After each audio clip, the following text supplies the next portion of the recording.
The theme of the session is Western Academic Theories, Problems and Biases. It's a little technical session, and we have heavyweight specialists in this highly technical area. And I have communicated with all of them because a lot of us are not necessarily hardcore political scientists or, literary theory specialists or something. But I thought that it is extremely important that in a general sense, we should have an understanding that why do universities, it's not the problem with JNU or Oxford or Harvard, that they produce the literature which we do not like.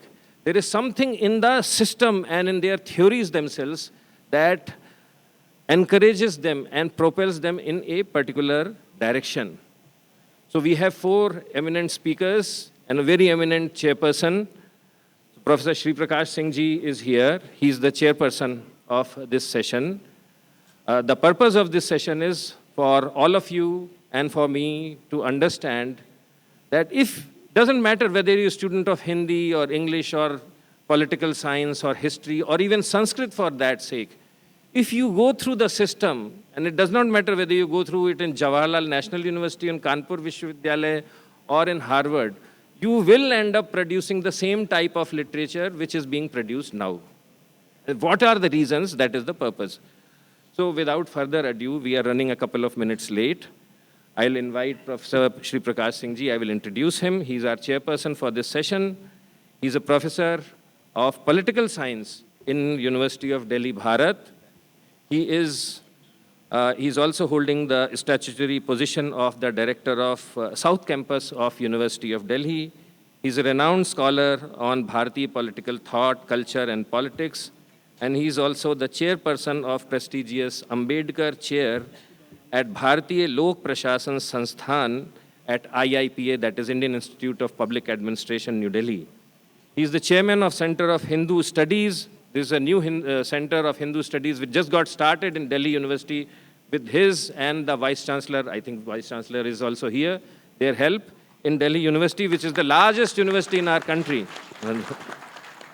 And also the Center for Tribal Studies at University of Delhi. He's published over 14 books, along with many research papers and so on and so forth. So I don't want to continue. I'll give him the position and he'll conduct the session. Thank you. Thank you, Nachiketa ji and Swami Vijnanand ji having me here in this conference. There's a Sanskrit sukta,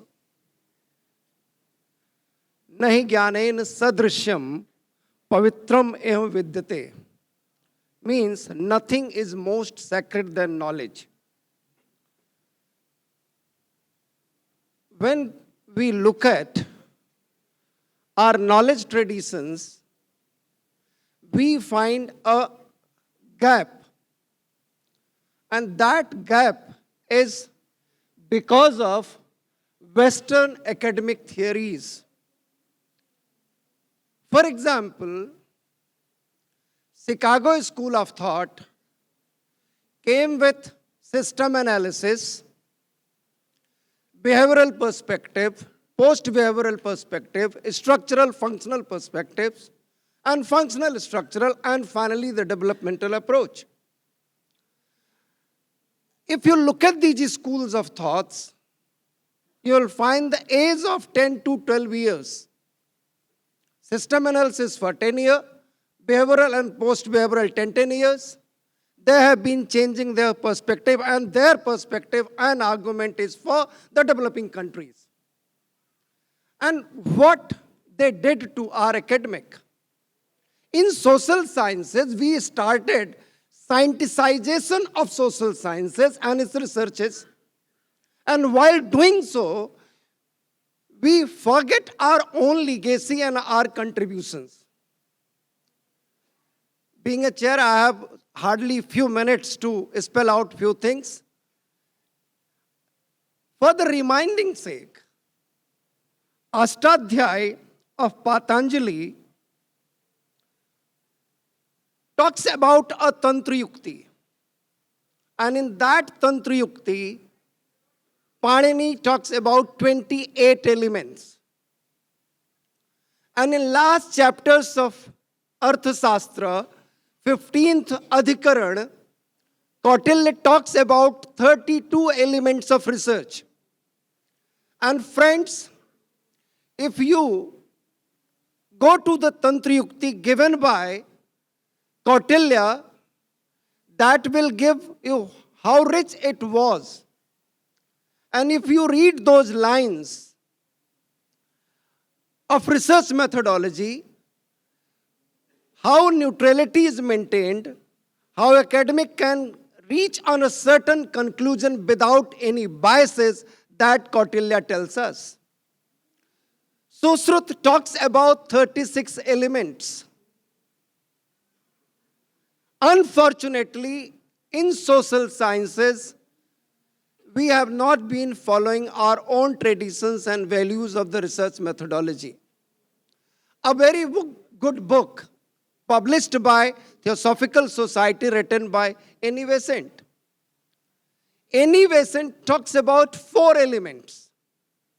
How to do research on ancient India or Indian perspectives or the Indian knowledge system. And one key element spelled by Annie Besant is faith in the literature, devotion in literature. And when you are researching on it, be with that literature. But look at the Western discourse. In Western discourse, we find books written by Wendy Donier, The Hindus, an Alternative History. And if you read that literature, you will find that they give all credit to our colonial masters. And if you read Brian Pennington, he also deals in the same manner. Neeraj C. Chaudhary, Hinduism, a Religion to Live By, published by OUP, very specifically, clearly tells us, in the reading about Hinduism, the reader must emancipate himself from the prepossessions created by the current conceptions of religion. It is of European origin, but has been adopted even by modern Hindus under the influence of Western thought. Just look at the irony. Just look at the irony, what our literature has given us, what our traditions, values has given us, and what these Western scholars have been writing for us. Without wasting much of time, I invite our first speaker, Professor Anand Singh.